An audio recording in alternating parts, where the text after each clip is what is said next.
अपी हिमाल जुन दार्चुला जिल्लामा पर्छ।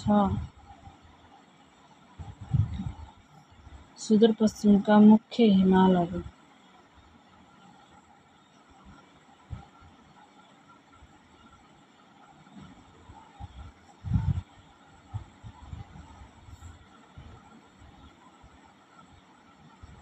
अपी हिमाल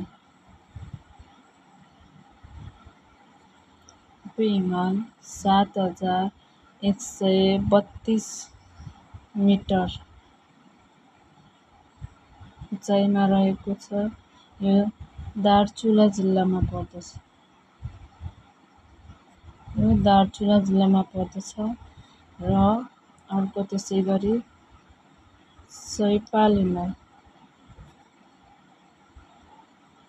7,031 मिटर उचाइमा रहेको छ।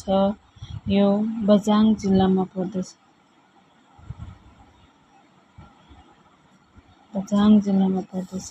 त्यसै गरी अर्को रहेको छ जेठी बहुरानी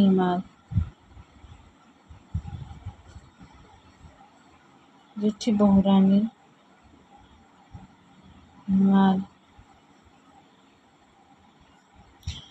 यो हिमालको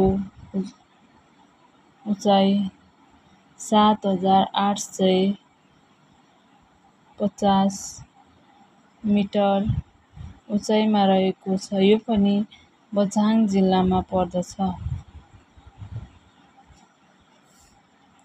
त्यसै गरी अर्को रहेको छ व्यास हिमाल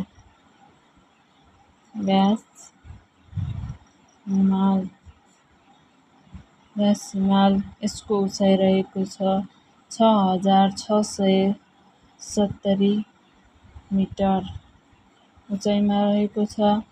यो हिमाल दार्चुला जिल्लामा पर्दछ। हस्त धन्यवाद। यसै गरी अर्को भिडियोमा पनि नयाँ जानकारीहरू ल्याउने नै छु।